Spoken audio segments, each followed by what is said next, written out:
Hello everybody and welcome back to Sinister Storytime at the 80s Slasher Library. I'm your host, the 80s Slasher Librarian.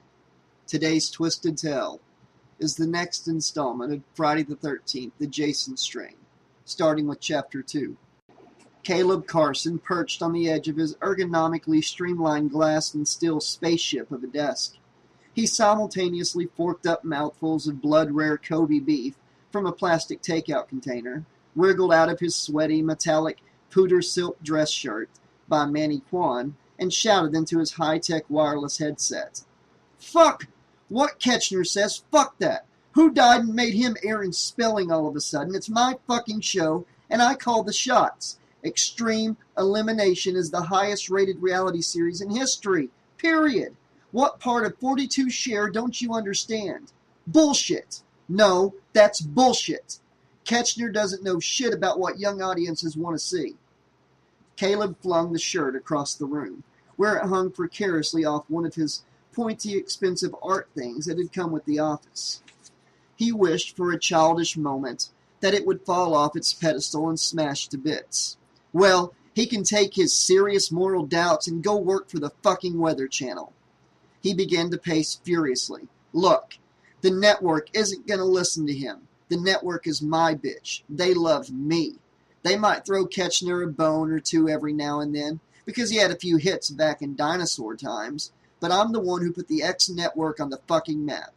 Before me, they were nothing. Nothing but no-holds-barred fighting, Z-grade horror movies, and softcore silicone rodeos. Hang on a second. His honey-voiced secretary had the casting agent on the line, so he sloughed off the anxious producer and had the other call punched through. "Celia, baby, where's my new spokestramp? There's a serious titty deficiency in my office right now." He frowned. "Look, I don't care if she's got fucking Ebola. We're in crunch time here, period. No, I want her topless in my office in half an hour, or she'll be lucky to get fluffer work and gangbang pornos." He picked up the glossy headshot of the flu-stricken spokesmodel from his desk. She was hot enough, all perky cap teeth and overglossed collagen lips under big, layered, streaky blonde hair. But there was something kind of desperate in her bright, contact blue eyes that said she was only weeks away from her spoilage date. He turned the photo over and read her stats again. 23? Jesus, she was nearly his age. Practically ready for the old slut's home. What the hell had he been thinking? "No, you know what? Never mind," he said. "Tell her to stay home and get me 25 new headshots. I don't want to see anyone over 21. He looked up at a large map of Isla Negra, the desolate island off Costa Rica where the new season of Extreme Elimination would be filmed. "And screw these generic California blondes. That was fine for the first season, but for Isla Negra, I want a Latina girl," he said. "That's the way to go on this one. Get me some kind of smoking hot, retro, J-Law, cha-cha fuck bunny. But remember, I need you to think in terms of tits, only C-cup or higher, and make sure they'll do topless. That's absolutely critical. I want a line of Latina titties around the block by tomorrow at noon. Celia, you're a goddess.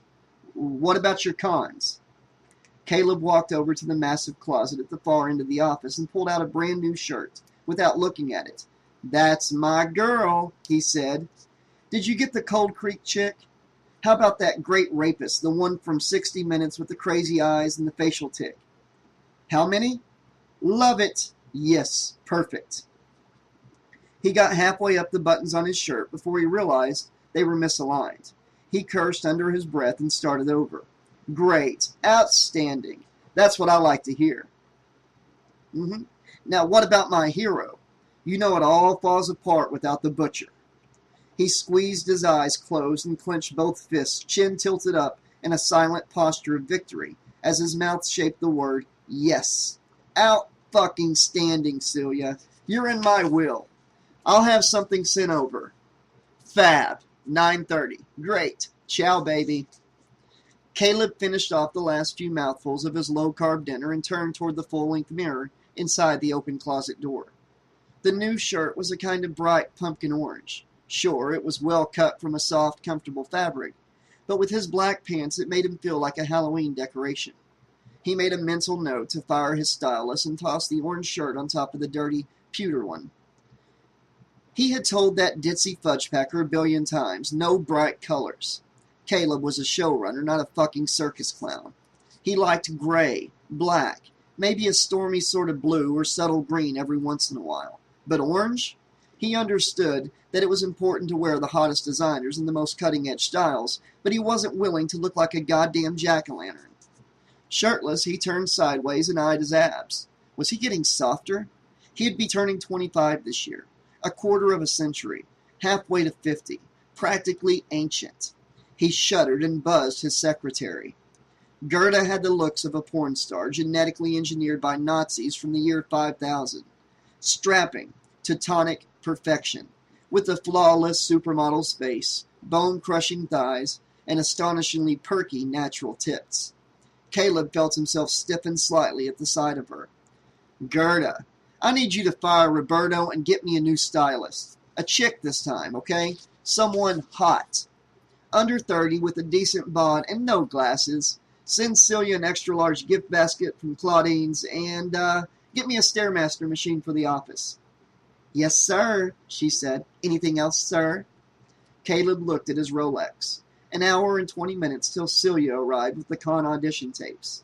He still needed to find out what the holdup was with the visas for the Isla Negra setup crew, and figure a way to placate the bean counters and get the equipment costs down to somewhere less than $25,000 over budget. Plus, Taxler Sloan and the Kodiak Bear, people were having second thoughts about associating their product with this kind of graphic violence. Clearly, they needed a little extra romancing to counter the latest letter-writing avalanche from Christian mommies against Caleb's new Hummer. What part of 30 million viewers did they not understand? You cannot argue with those kind of numbers. The Christian mommies don't drink beer anyway, so what do they care? Caleb looked back at Gerda's proud German nipples poking defiantly through her paper-thin white satin blouse. He figured he could spare 5 minutes. Gerda? Sir? Do my abs look soft to you? She smiled and stepped forward, placed her slim, manicured hand on his bare chest. Her perfect oval nail slid down the vertical bilateral groove that ran from beneath his sternum to the waistband of his pants. No, sir, she said, unbuckling his trendy crocodile belt and dropping gracefully to her knees. It ended up being more like 10 minutes because he was so distracted. But Caleb made the best of the time by clicking on the video footage of Isla Negra, reviewing notes from the location scout, while Gerda did her magic. Towards the end, when she got particularly vigorous, Caleb lost track of things for a moment and had to press the palms back on the desktop to keep his balance. Thanks, Gerda, he said as she stood and straightened her tight skirt. Now be a doll and bring me another espresso, will you? Make it a double. She nodded and slipped away silently, while he rewound the footage he had missed. He didn't even notice when she returned with his espresso. The island was absolutely perfect, foreboding, misty and ancient, like Jurassic Park, but somehow less hospitable. There were freshwater streams and lots of food possibilities, as long as you weren't too squeamish. But the terrain was difficult, rocky and desolate to the east, and choked with jungle to the west. The first season of Extreme Elimination had taken place on a jagged chunk of rock off the coast of Nova Scotia, and the frigid wind and lack of fresh water had been major factors in wearing down the contestants. On Isla Negra, it would be sweltering in the day but cool at night. There would be water, but there would also be Montezuma's revenge. There'd be plenty of edible plants, but as many that were deadly poisonous. There were dangerous fauna, tropical parasites, and of course, one other special guest to make things interesting. It was always hard to find ways to up the ante. The first season had been a sensation, a runaway smash hit that totally changed the face of network television. XBC was a little network that could. A scrappy, pint-sized David going up against the ancient Goliaths that made up the holy TV trinity of the Big Three. But Extreme Elimination was no meager sling. It was a fucking bazooka. It mowed down everything in its path, terminating all the top-rated shows with extreme prejudice. Because Extreme Elimination did not pull any fucking punches. Extreme Elimination was the real McCoy. A dozen death row inmates on a deserted island, and the last one left alive gets his sentence downgraded to life in a cushy federal pen. Simple, brutal, and hypnotically addictive. The viewing public could not get enough. The other networks were falling all over themselves to copy the format, and expectations for the new season were in the stratosphere. The pressure was on. Caleb had only been in the business for 3 short years, but he knew how fickle this kind of success could be. You could be on top of the world one day and dumped like yesterday's Caesar salad the next. There were no guarantees. Initially, there had been some resistance to a suggestion of a co-ed battle.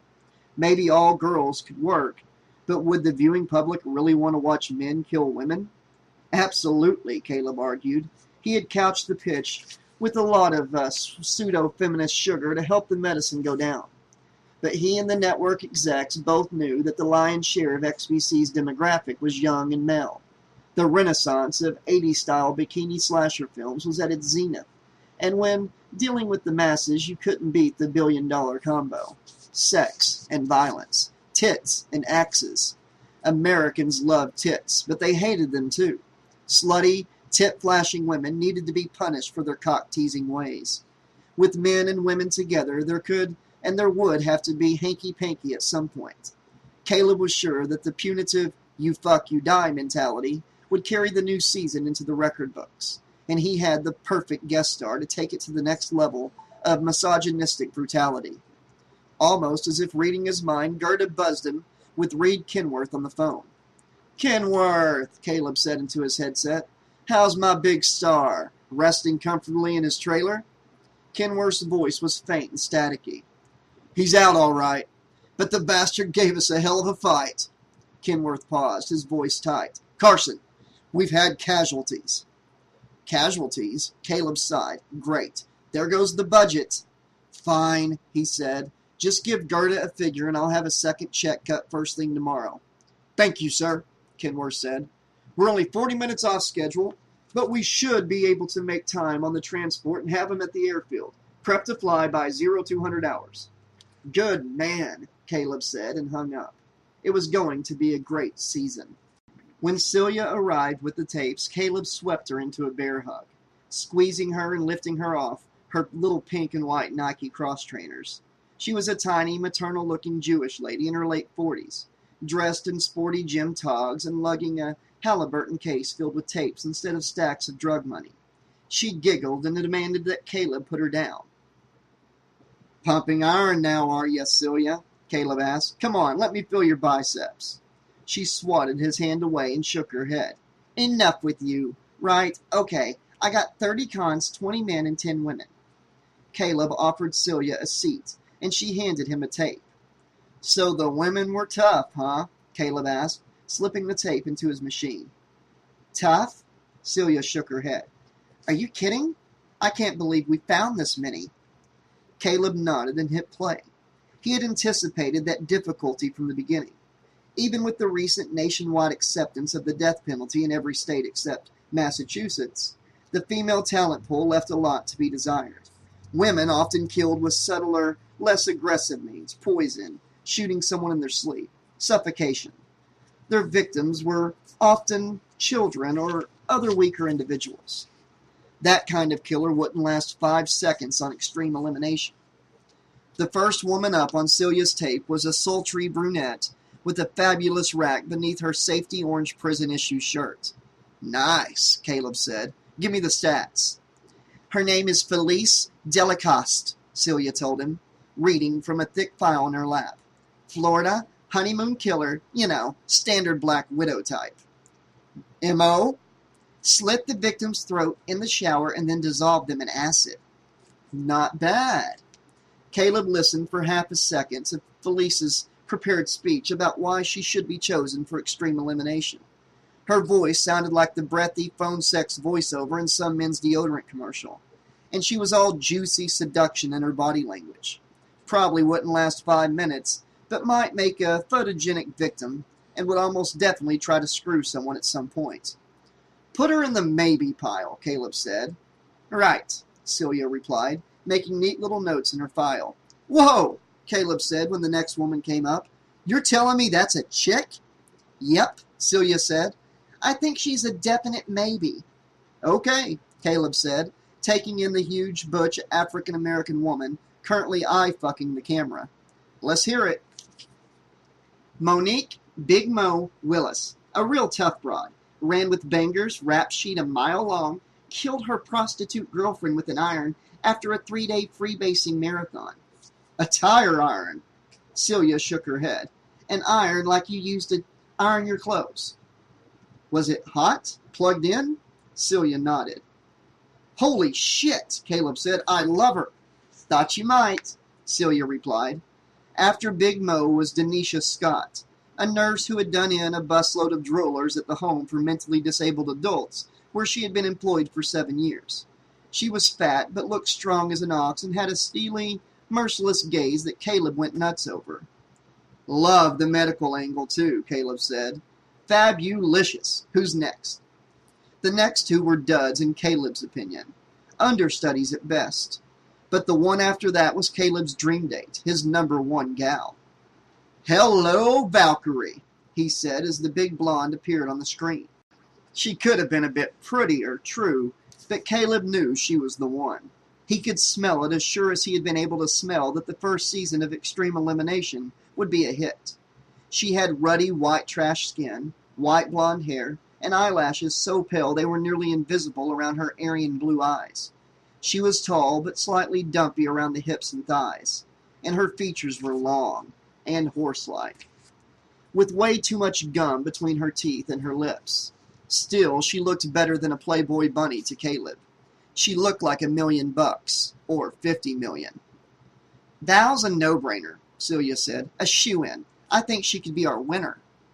Think she can take the butcher? Celia nodded. With a little help, no question. We do need a female winner, Caleb said emphatically. If we're going to justify the co-ed format, we're going to need it. Besides, it's a slasher movie cliche. The one girl always survives. The last girl, or whatever. The final girl, Celia replied. Yeah, the final girl. Right, Celia said. So, what all do you have on our proud lady? Caleb asked. Valkyrie Randall, only daughter of Cold Creek Militia founder Bill Randall. She killed 3, count 'em, 3 ATF agents with a humble buck knife when they came to raid Daddy's compound. She was 19, trained as a survivalist since before she could walk. There is no doubt that Val has the skills to ace the season. She was also a rabid racist and anti-Semite, which Caleb knew was bound to stir up lots of yummy controversy. Few things put asses in front of screens like controversy. Val was such a home run that the woman up next took Caleb totally by surprise. What? Are you kidding me? Caleb asked, frowning at the hideous, bovine creature that shambled onto the screen. Just hear me out on this one, honey, Celia said. This is Sissy Keene, baby killer. Baby killer, Caleb sneered. That doesn't do me a damn bit of good. There are no goddamn babies on Extreme Elimination, Celia. I thought we were on the same page about baby killers. I know, but this one is different. I don't know. He looked back at the gap-toothed hillbilly nightmare, grinning amiably at the camera and waving like a cheerful kid on her way to Disneyland. Her blonde hair was lank and greasy around her fat, piggy face. One eye wandered far to the left as she spoke in a thick, barely intelligible drawl, twisting a lock of hair in a flirtatious, almost coquettish fashion that seemed utterly wrong coming from such a beast. Her body was thick and mannish, shaped like an overstuffed laundry bag. She had no more boobs than a man of her weight, and there were dark, concentric sweat stains around the pits of her orange prison shirt. She's been living alone in this Appalachian backwoods cabin, totally self-sufficient, since she was 15. She butchers her own pigs. Alone, Caleb. Ever tried that? A grown sow can weigh over 400 pounds. In a way, she's a lot like Val. She's got survival skills out the wazoo. Okay, Caleb said. I'm listening. Here's the best part. She had 4 different babies by 4 different men. You mean someone actually fucked that? Caleb shuddered, his testicles crawling with revulsion. Apparently so, Celia shrugged. But listen, the first 3 babies all died before their first birthdays, supposedly from sudden infant death syndrome. Authorities didn't get suspicious until after the fourth kid turned out not to be dead after all, and they found evidence of attempted suffocation. That's all ducky, but I don't see extreme elimination material here. I'm getting there, Celia said. After her conviction, an attempt was made to locate the father of the surviving baby. What do you know? She paused dramatically. No one has seen the guy since his date with Sissy. In fact, no one has seen any of the sperm donors after Sissy had her way with them. Now I'm interested, Caleb said. They never found any bodies, but get this. They analyzed the feces from her pigs and found traces of digested human proteins. Nobody knows how many guys she fed to those pigs. I think she could definitely be a contender. Celia, baby, Caleb said. That's why you get the big bucks. I'm sold. Next up was Latina gang girl named Teresa T-Rex Ramirez. She had killed a rival gang member by ripping the girl's throat out with her teeth. She won Caleb over in under a minute with her haughty Aztec beauty and her famous cannibal smile. Another no-brainer. Last up was another possible winner. Alexandra Coyle, female bodybuilder. Killed her boyfriend and the boyfriend's side dish with her bare hands. Took out the luckless gardener and a fucking police dog while she was at it. And, after being shot twice, went on to break the neck of a police officer attempting to subdue her. My kind of girl, Caleb said. On screen, she was clearly smaller than in the monstrous steroidal competition photos Celia had brought along, but she still looked lean and hard, arms more ripped than his own. Dark brown hair and feral gray-green eyes. She wasn't girly pretty, but there was something arresting and hypnotic in her gaze. She spoke softly but intensely, her voice deep and whiskey rough. At first, Caleb wondered if she still had it in her to kill without the chemical roid rage that had driven her murder spree the first time around. As he watched her speak about how she would stop at nothing to succeed on extreme elimination, he started to get that feeling, that indefinable buzz that said ratings, the sub-oral hum of success. The thought of her and Val Randall dueling it out to the death made his custom-tailored trousers fit funny. Yes, Caleb said. Absolutely. She's a keeper. Celia nodded knowingly and made another note in her folder. So, are we ready for the boys? Caleb buzzed Gerda for more espresso and settled in to watch the men. There were far more to choose from in the men's division. Standouts included the 60 Minutes rapist, Billy Dean Whitecomb, notorious gang leader, A.K. Henro, a brilliant FBI agent turned serial killer whose story could have made its own hit movie, and of course the man of the hour, the one and only Butch the Butcher Mahan. Full contract fighter, martial artist, and lady killer. On death row for offing two broads the night of his last big win in Vegas. Cutting them up like Sissy's pigs and decorating the complimentary high roller suite at the MGM Grand with their steaming entrails. The Butcher was already a television celebrity with a built-in fan base, and there was no doubt that he had what it took to win. Caleb had gone through hell to get him. Looking at his audition tape made Caleb's heart slam dance in his chest. Mahan was a brute, a $1 million killer. He was pure ratings. He was perfect. Caleb rounded out the men's roster with a Vietnamese gangbanger named Vu Van Trung and a Mexican drug runner named Beto Nunez. He made Celia read him back the lucky dozen. Feeling like $1 million, Caleb kissed Celia goodbye and ordered another espresso. Ratings gold, no question. Extreme Elimination 2 would be the best yet. No fucking question. Chapter 3. Butch the Butcher Mahan sat silently in his 7.5 by 9.5 foot cell at the Nevada State Correctional Facility. Ellie. He was staring down at his hands. Dark eyes, broken nose, and a rough concrete complexion beneath close-cropped, reddish-blonde hair. He was a thick, burly man with scarred knuckles and a quiet, melancholy demeanor that belied his gruesome nickname. Butch was the same age as Caleb Carson, but they could not have been more different. Butch was allowed to have exactly 20 personal photographs in his cell. He only had 2. There were only 2 that mattered anyways. The first was an old faded shot of a goofy 12-year-old Butch with his skinny arms around his grandma's waist. Grandma Patty was in one of her awful, slutty pop star outfits and flashing a big smile like she was on the cover of People magazine. She was the only person who had ever really been nice to him during his lonely and confusing childhood. He went to live with her out in Flushing, Queens whenever he was 10. Before that, he and his alcoholic mother lived in a one-room rat trap in Hoboken, New Jersey. He never knew his father. One chilly winter night, his mother went out on a date and never came back. Butch ran out of food after 4 days and started stealing from the other kids' lunches at school. When the landlady came around asking about the overdue rent, Butch kept telling her his mom would pay as soon as she got back from vacation. The landlady was appalled that he had been left alone, but he insisted he was not a baby and that he took care of himself most of the time anyhow. When pressed for details regarding when his mother would return or even where she was, he was vague and often contradicted himself. Eventually, the landlady called the Child Protective Services, and Butch got sent to live with Grandma Patty. It was the first time he had ever met Grandma Patty. She and Butch's mother had had some kind of blowout years before. Patty hadn't even known that Butch existed. Still, she gave him a big hug as soon as she saw him standing in the social worker's office, and said just how handsome he was, even if he was a little thin. She told him how she couldn't wait to catch up. Those were her exact words, catch up. She was wearing this huge, furry, fake leopard coat, and her big, warm, perfume-drenched hug felt so good that Butch started crying. It was the first hug he'd ever had in his entire life. He was happy with Grandma Patty for the next 3 years. When the older kids would tease him and call him names, Grandma Patty used to squat down on her clunky high heels, take both his shoulders in her hands and say, "Don't you listen to them, Butchie boy.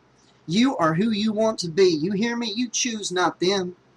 She died of cancer less than a year after that photo had been taken. She had known that she was sick, but had been hiding it from Butch. Her death hit him like a speeding train. At that point, 13-year-old Butch had already discovered better living through chemistry. He found Grandma Patty's pain pills and mixed them with pilfered alcohol. It was as if the alcohol was something his body had been missing all this time and immediately recognized, like some critical vitamin that had been previously deficient. Butch was utterly mystified by girls, and his few fumbling encounters with the supposedly fair sex were all humiliating disasters. But his first shot of Jack Daniels was love at first taste. He remembered nothing of Grandma Patty's funeral or the days that followed. The next solid memory he had was of shaving his hair into a mohawk with a dull safety razor in a Burger King restroom. Painfully shy and ravaged by radioactive acne, Butch struggled to find some way to be cool and make friends, but he found only mocking rejection everywhere he turned. So he drank. Not with friends, not at parties or in bars, but alone. He drank to drown his sorrows, to forget the pain of finally finding someone who actually loved him, only to have her taken away too soon. The pain of being alone, always alone, no matter how many people were around him. The foster home he lived in clearly took him on for the money that the state provided for his care.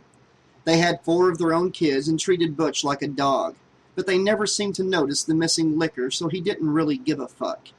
Butch was forced to sleep in the chilly basement on a cot next to the dusty, unused weight bench and Bowflex machine. In his long, lonely hours, he started to fool around with the weights to kill time. He checked out books on weightlifting from the library at school and tried to follow the little diagrams. Lifting heavier and heavier weights was the only thing that felt worthwhile in his miserable life. And as his body grew stronger and larger, the bullies who had teased him suddenly began to leave him alone. At 16, he was 5 feet 8 inches and 165 pounds. His acne started to clear up and his face grew leaner, hard in the angles of cheek and jaw. He never had to show his fake ID to buy booze anymore. He looked far older than his years, especially in the eyes. He sometimes stared at himself in the mirror of the tiny basement bathroom and swore he did not even recognize his own reflection. He looked like someone you didn't want to mess with, but inside he still felt 10 years old, lost and abandoned, and waiting for someone who was never coming back. He had no idea what would have become of him if he had not met Agavin Ace Asadorian. It was Ace in the other photo Butch kept in his cell, though looking at it was still terribly painful for him, and he could only bear to do so every few weeks. In the photo, Ace had 19-year-old Butch in a huge bear hug, lifting him up off his feet against a chain-link background. Butch was drenched with sweat and had a huge, delirious smile on his ecstatic face. That photo had been taken seconds after he knocked out Troy Amerland, Butch's first victory. Ace was beaming at the camera like a proud father. The first time Butch ever saw Ace was in jail. That was not the beginning of the story of how he met Ace. The first time he saw the cocky Armenian, who rapidly became one of the most important people in Butch's life. It started, appropriately, with a fight, Butch's first fight. There was some kind of martial arts school down the block from Butch's foster home. Butch had the idea that all martial artists were Asian, like in the kung fu movies, but these guys were mostly Armenian and American. Butch sometimes saw them through the windows, and they weren't throwing kung fu chops and flying kicks either. They were grappling around on big blue mats in a way that looked almost like some kind of sex with clothes on. Still, he never really thought much of it until one of the students started fucking with him. He sometimes saw little knots of students in white pants and t-shirts with the school logo standing around outside the school, smoking or roughhousing back and forth. One of the bigger guys, a darkly handsome kid about Butch's age, with a slick haircut and a smile that probably got him tons of girls, always seemed to have it out for Butch. It was getting well into summer and was hot as a wrestler's armpit in the neighborhood. Butch started wearing tank tops, sometimes going bare-chested with his sweaty shirt shoved thoughtlessly into the back pocket of his jeans. This guy would eye Butch's thick arms and shoulders and flash a challenging glare. At first, Butch mostly ignored the glares, but soon the guy started throwing out comments about Butch's mohawk, about his cheap sneakers, and asking him if he thought he was tough. Butch didn't think he was tough and didn't want anything to do with the guy, who could probably kick his ass anyway, so he kept his head down as he passed and tried to shut it out. Finally, one day the guy stepped forward and blocked Butch's path. "Where you going, taxi driver?" the guy asked. Butch said nothing, tried to walk around him. "Hey," the guy said, shoving Butch back hard, so that he dropped his library books. "I'm talking to you, tough guy." Butch's heart was hammering in his chest, hot blood surging in his cheeks. He clenched his jaw. "What the fuck did you do that for?" he asked. The guy took a swing at Butch, and without stopping to think, Butch slipped aside and let the guy have it. It was as if his body was acting alone, totally without the consent of his brain. His fist flew almost too fast to see. He didn't even feel the pain of his knuckles connecting again and again with the hard angles of the guy's skull beneath the splitting skin. The guy leaned in and tried to grab him, and Butch instinctively kneed him in the face. The guy sprawled backward, and Butch grabbed him by his thick, stiffly gelled hair. He slammed his head into the bumper of a parked car again and again. All around them, the other students were howling and cheering and calling out, but Butch barely heard them. The guy was gushing blood from a gaping cut above his right eyebrow, and tried to lock his fingers around Butch's wrist, but Butch kicked him back and away. When the guy stood for another wide, desperate swing, Butch ducked and hit him again, hard in the jaw. The guy stumbled back a step, tried to raise his loose fist up to his face, and then fell, first to one knee and then down on his side on the concrete. His eyes rolled up in his head, and he made a low, nasal, almost comical sound like snoring. For a second, Butch felt a sense of stunned disbelief. A dizzy elation washed over him as the other students backed away from him as if he had a gun. Then there were sirens, cops, and Butch was bent over the hood of a car, cuffs on his wrist, and a rough hand on the back of his head as he was pushed into the back of a police car. When the cops placed Butch in a holding cell, he saw that the guy he'd knocked out had been arrested as well. He was slouched in a corner of the cell next to Butch, a hand over his eyes. Butch saw an older Armenian man at the sergeant's desk, talking and laughing with the cop like they were old pals from way back. The Armenian man was tall and powerfully built, with a receding hairline and a mischievous twinkle in his dark eyes, like one of those demented car salesmen on TV, riding an elephant and screaming about their low, low prices. He wore a t-shirt with the school logo, and awful, shiny green track pants with an orange stripe down each leg. "Sananian," the guard called. "Zabin Sananian." "Yes." "You're out," the guard said. Butch watched the guard walk the guy he'd fought down to the desk.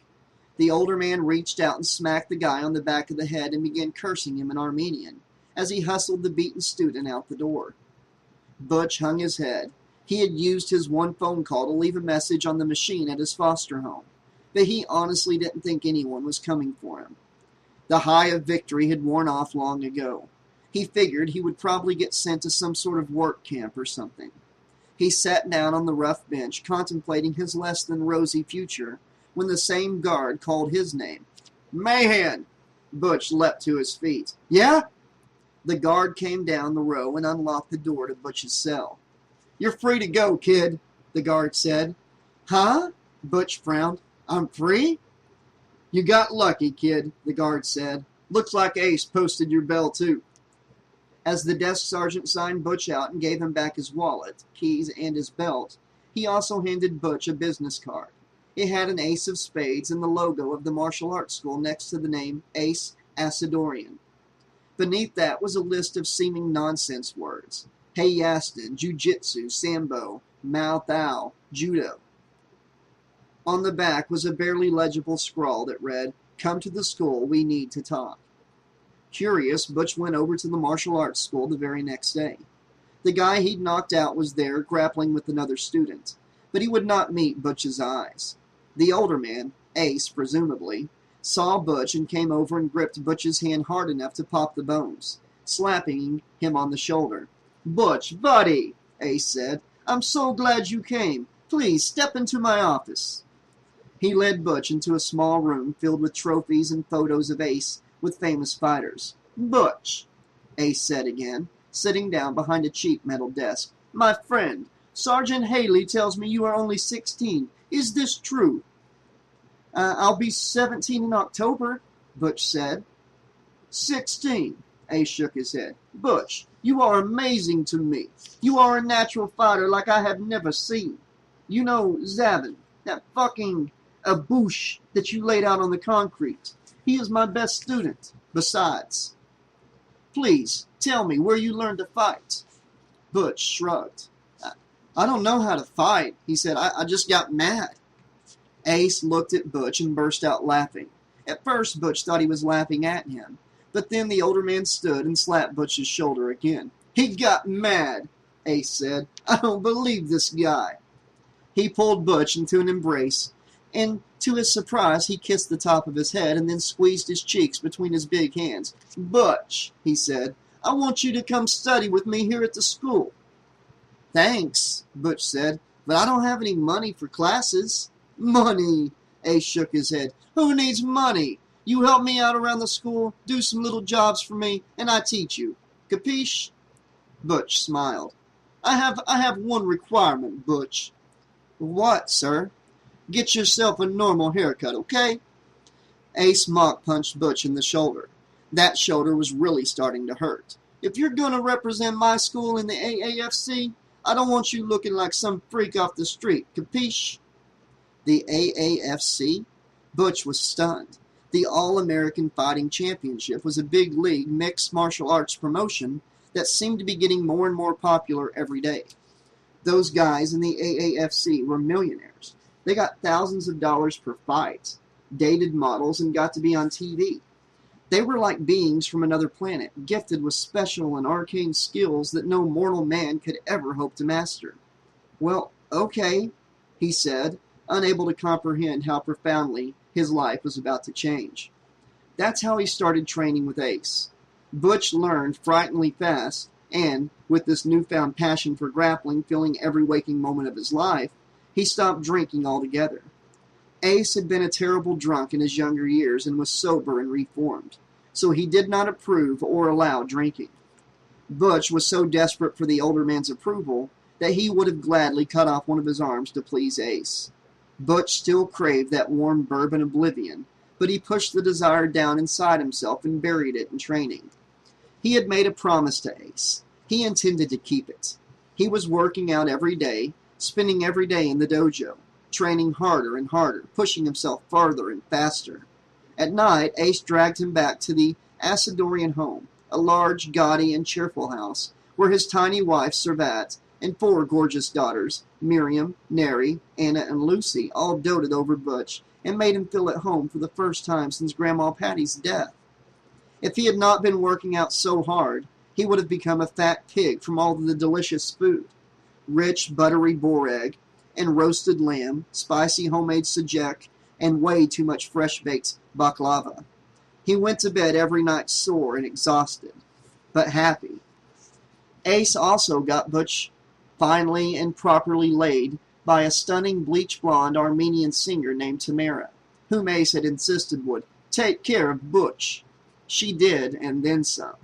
Butch tried hard not to develop a crush on her, but he did anyway, even after Ace explained that if Butch wanted to see her again, he would have to start saving his hard-earned pennies. Butch harbored ridiculous romantic fantasies of saving up enough money to spend another night with Tamara, during which she would fall madly in love with him, and he would sweep her off her feet and take her away from all of this. Eventually, he did save enough money to see her again, but needless to say, she did not fall madly in love with him. She was far too gracious and professional to really crush him. She was gentle and sweet about it, but she made no bones about the fact that whatever happened between them was nothing more than a job to her. She said he was young, handsome, and a great fighter. She promised him that he would have so many women that he would not even remember her name. He took it as well as he could, but he was sick of loving women who left him, so he deliberately closed himself off inside, vowing never to allow it to happen again. There were other girls, ones that hung around the school and liked to sleep with young fighters, but Butch always kept them at arm's length. His emotional distance had the weird opposite effect of making women, who would not give him the time of day when he was so desperate for love, fall all over themselves to be with him now. He took what they had to offer, but never let them get under his skin. He had his training to think about. Less than 6 months later, Miriam went away to college, and Ace asked Butch if he wanted to stay in her empty room, to finally get out of his foster home. He took almost nothing when he left that place. No one was home to say goodbye or even good riddance. He spent the next year living in that frilly, girly room, often coming home from the dojo so exhausted and spent that he was barely able to pull down the flowery pink bedspread before falling into a dead sleep. Still, Ace pushed him harder and harder every day. "Your opponent is not going to give you a break," Ace would say, tossing Butch down on his face on the mat for the 13th time in a row. "Why should I? You want a break? Go to fucking McDonald's, okay? Again." The night he found out about his first fight was one he would never forget. He had turned 19. He and the whole Asadorian clan were sitting around the dinner table laughing, joking, and teasing Neri's new boyfriend, who was meeting the family for the first time. It was the usual noisy, happy chaos when the phone rang. Servat answered and then passed the phone to her husband. Butch saw Ace's face go from open and smiling to deadly serious, eyes meeting Butch and then going wide. "Yes, I understand," Ace said. "He is ready. I'm sure of this." Butch knew that he had his first pro fight before Ace hung up the phone. But when he heard the details, his guts went cold, and his chest felt tight around his panicked heart. He would be fighting Troy Amerland in 6 days. Troy Amerland was a skilled veteran with a record of 25-6, a solid jiu-jitsu background, and an iron chin. He had fought in various promotions for 5 years and had a huge fan base, especially in Pittsburgh, his hometown, where the fight would be taking place. He had been scheduled to fight Sato Fumitaka, but the Japanese fighter had broken his leg, not in the ring, but in a motorcycle accident. They needed someone to fill in for Hardcore Cage Fighting Challenge's Big Steel City Showdown in 6 days. 6 days. Butch refused to go in like a lamb to the slaughter, so he and Ace spent the 6 days reviewing every match Amerland had ever fought, wins and losses, scrutinizing and picking apart every move and searching for weaknesses. Butch trained and trained, then trained some more, refining his technique and trying not to let the creeping panic win over. While he was sweating and pushing his aching body in the dojo, he was able to keep it back, but at night he lay awake in Miriam's old bed, drenched in cold sweat and doubt. He did not want to get hurt and look like a fool in front of the cameras, but more than that, he did not want to let Ace down. He couldn't possibly win, but he could try to go the distance, to lose by decision rather than getting knocked out. The Steel City arena was small, but packed to the rafters. The roar of the crowd was deafening. Amerlin stood in the opposite corner of the cage, throwing Butch occasional smirks of haughty contempt. He was a pale blonde, older and thicker than Butch, but their builds were similar. Amerlin had the rough, uneven fighter's profile and cauliflower ears that Butch would not develop for several years yet. Butch's nose was still unbroken, skin young and unscarred by anything but acne, ears thin and smooth. But they could have been brothers. Butch had watched hours and hours of video footage of Amerlin, but it wasn't until he saw the older fighter in person that he noticed the resemblance. Ace stood in Butch's corner, slapping Butch's shoulders and popping the clear plastic mouthguard between Butch's teeth. "Your sub-defense is excellent, and so is your stamina," Ace told him. "But if you're not careful, you can blow out everything you've got on offense in the first few minutes, capiche? Take your time, feel what he's got, and remember," Ace pointed to Amerlin on the other side of the ring, "that man is not enemy. Hate is a waste of energy. You go in there and you use your skills to win, like any other sport. Go on, make me proud." Ace left him, and Butch stepped up to the center of the ring, face to face with the cocky Amerlin.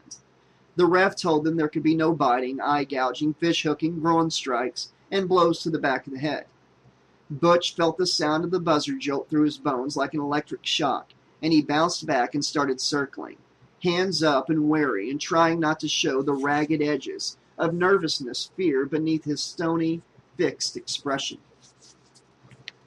As he and Amerlin circled, the older man suddenly blasted Butch with a stiff kick to the thigh. Butch ate the pain and swallowed it and gave nothing back, not even flinching as a gaudy purple welt rose up on the exposed skin below the hem of his trunks. He felt a flush of hot rage blossom from the pain, but he forced it down too. He needed to stay cool and make Ace proud. Amerlin kicked him again, this time on the inside of his right thigh. The pain was brutal, but he still did not flinch. Amerlin threw another kick and quickly followed up with two swift punches. Butch bounced back out of range and shook himself out, forcing himself to breathe deep and slow. They went back to the cautious circling for a few seconds more. Then Amerlin threw an ambitious high kick to the head. Butch bounced back out of range again, and Amerlin overshot. Back turned and opened to Butch. Butch backed off, anxious and unsure. He could see Ace's mouth moving, screaming at him from the other side of the chain link. But Butch could not make out his words. The sound of the crowd had melted into kind of a mindless white noise. Shouts and jeers seemingly unable to compete with the thunder of his anxious heart. Amerlin threw another inside kick and Butch dodged away. Again, Amerlin exposed his broad back. Butch still did not move in with an offensive attack. Amerlin was saying something fiercely sarcastic, but Butch felt as if his ears were stuffed with cotton. Amerlin shook his head and then shot in and down, reaching for Butch's legs. Butch threw his legs back, landing on his belly on top of Amerlin, but he got immediately back up again, falling back into his cautious circling. Now he could see that Amerlin was getting really frustrated. Butch knew he couldn't circle forever, but his mind was blank. He was sure that he had forgotten everything he knew, that he was making a terrible mistake. He turned to Ace again, who was holding up one finger. He could read Ace's lips, shouting, 1 minute! Only 1 minute left in this first round. He had to try something. But before he could come up with anything clever, Amerlin threw a sharp left jab, following up with a right hook. He missed, but as the hook passed a cool millimeter from Butch's nose, Amerlin suddenly grabbed the back of Butch's head and thrust his powerful knee upward. Butch looked down at the knee, watching it rise, almost like it was coming at him in slow motion. All the anxious stuttering clamor of his brain shut off as if with a switch. His hands were moving like their own separate creatures, locking beneath Amerlin's knee and lifting the old fighter. Butch raised his head up hard, breaking Amerlin's hold and lifting him off his feet. In a burst of power, he threw Amerlin as hard as he could, tossing the older fighter over his shoulder in a kind of desperate pseudo-suplex. The crowd was shrieking and howling and going completely insane. Butch fell back with Amerlin. When they hit the mat, Butch could feel the older fighter going for an armbar, but Amerlin was stunned, and his grip was weak. Amerlin's experience made his body keep fighting in spite of the powerful slam that he had taken. But he was weary and slow, and Butch could feel it. He stood, lifting the guy up as he clung like a monkey to Butch's arm. Lifting him even higher into the air, Butch brought Amerlin down hard, breaking the lock. Without a second's hesitation, Butch came down with a wicked left that hit his downed opponent right on the buzzer. For a crazy fraction of a second, Butch thought that the sound of the buzzer had actually come from his fist connecting with Amerlin's face. Then the ref was beside him, sending them back to their corners, and Ace was there, slapping Butch's shoulder again. "You need to pick your shot now, Butch," Ace said, taking Butch's mouthpiece out and squirting water between Butch's lips. "Pick your shots. He's going to be dazed in the next round, so you need to let loose with those machine gun fists, capiche?" Ace put the mouthpiece back in. "Stun him with the left, then give him the old machine gun hands, okay?" Butch nodded, then Ace was gone, and the buzzer sounded. Butch came out aggressive. Anxiety banished, replaced by cold, pure focus. He landed a quick jab and followed up with a crushing right that drove Amerlin back against the cage. Amerlin came back off the chain link right away, roaring in for a takedown, but Butch drove his knee into Amerlin's nose. He felt the hot splatter of blood as the juicy crunch of Amerlin's nose breaking resonated through his leg. Amerlin's head rocked back, and the momentum lifted him up straight. Butch finally heard Ace's voice drifting into his consciousness, like a voice from another country, tuned in on a distant radio. "Machine gun!" Ace yelled. Butch let fly with both hands, landing a solid dozen blows in just over a second, following the old fighter down to the mat. Then the ref jumped in, hand on Butch's chest, pushed him back, and waved his arm over to stop the fight. It was over. Amerlin was out cold. The crowd was out of their seats, screaming at the top of their lungs. Ace was there, arms around Butch in a huge bear hug, as cameras flashed all around them. After the fight, a bulky, stern-faced man with glasses came over to Butch and shook his hand. It wasn't until later that night that he learned that man was Tony Candor, owner and operator of the AAFC. He was the guy who gave Butch the nickname The Butcher. He debuted in the AAFC with a bullet. Candor had set up a rematch with Amerlin, and though the older man came out aggressive and ready, Butch knocked him out again in the first round. Butch was on top of the world, unstoppable. All the toughest guys in the promotion were chomping at the bit to get in the cage with Butch, and he set them up and knocked them down one after the other. In 5 years, he was 18-1. It was only a matter of time before he went for the belt. The night he won the light heavyweight championship title, and the subsequent nightmare that would completely destroy his life, still haunted him. He had examined every minute with obsessive intensity, but he still could not figure out what the hell had gone wrong, or how he could possibly have done something so inhumane. He met the two women in the casino. They said their names were Sugar and Cheyenne, but he found out during the trial that their real names were Susan Rowling and Denise Hubert. Sugar was a cute, feisty little bombshell, bleach blonde, saucy with a dynamite body. Cheyenne was a tall, leggy showgirl with natural red hair and a hint of freckles. They were aggressive, hell-bent on being the buns to his beef. They probably would have got started right on the casino floor if he hadn't let them drag him up to the preposterous luxury suite the hotel had provided for him as the winner of the title fight. He saw no reason to stop them. He was high on his victory, his first championship belt, and he felt sure nothing bad could ever happen on a night like this. Ace had winked at Butch when he saw the two girls giving him the thumbs up, and Butch smiled, each arm around a soft, narrow waist. The girls wanted champagne, and when he told them he didn't drink, Sugar ran out to the soda machine to buy him a ginger ale so he could have something to toast with. The ginger ale was an odd brand he'd never heard before, and he had never really drunk sweet sodas anyway, but he drank it to be polite. It was kind of hard to pay attention to the funny aftertaste when Sugar was showing off the fact that her friend was really a natural redhead, and Cheyenne had her long-nailed hand inside his fly. That's when everything went strange and strobe-like, jittery and disconnected. It was like some kind of awful acid trip, and whenever he tried to focus back, and remember exactly what had happened, the dizzy, non-sequential memories seemed to squirm away from his attention like bugs under a lifted rock. He could only recall disjointed, nightmarish scraps of blood and panic and wet, awful sounds and a smell like meat and urine. No fingerprints were found besides his and those of the two girls. There was no sign of a break-in, and no one saw any suspicious activity on that floor. Butch told his lawyer that the girls must have drugged him against his will somehow, put something in his drink when he wasn't looking. However, the police never found any soda can, and the brand of ginger ale he described was not for sale in the soda machine in the hotel. When he demanded a blood test, the test came back positive for an exotic but relatively mild drug similar to ecstasy.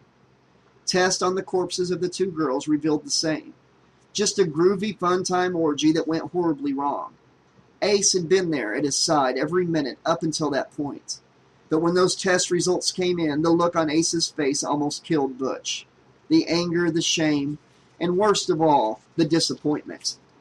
Ace said nothing. He spat on the floor between Butch's feet and walked away. He might as well have cut Butch's heart out.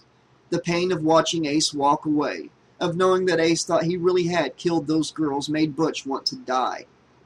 As the trial dragged on, Butch started to think that he must have done what they said.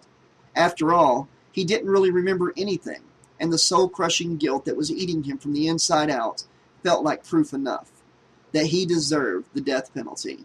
He got it by a unanimous decision. The first few months seemed like years. He would sit, silent and racked with guilt, staring down at the photo of him and Ace, and wanting a drink so bad he thought his aching head would explode. He almost wished it would. At least then it would stop hurting, stop torturing him with that nagging fantasy of what could have been. When he first got the call to audition for Extreme Elimination, he had no intention of doing it. He didn't want to downgrade his sentence. He wanted to get it over with. But they were persistent, sending him request after request. The thing that finally made his mind up for him was a phone call from a producer named Caleb Carson. This Carson guy said that if Butch won, in addition to the prize of not being put to death, that Butch would get a team of the best and most ruthless lawyers to prove that Butch hadn't killed those girls after all, that he had been drugged against his will, and that someone else had come in while he was in a narcotic stupor. In fact, this Carson guy said he already had his people looking into it. They had some interesting leads, and Carson felt sure that they could at least get him a retrial. The tiny smidgen of hope that maybe he wasn't a murderer, that he had been set up somehow, and more importantly, that he could find a way to prove to Ace that he was innocent, flared up bright and blinding. And he finally agreed to be on the show. Now, sitting in his cell, waiting for someone to come and tell him if it was time to go, he was filled with dread and apprehension. Would he be able to kill someone else to prove he hadn't killed those girls? Not someone, but 11 someones, more than half of whom would be women. Butch picked up the photo of him and Ace and turned it over in his hands. He didn't have a choice. Little did Butch know that there was a 12th someone, and that someone might be more difficult than Butch could ever imagine to kill.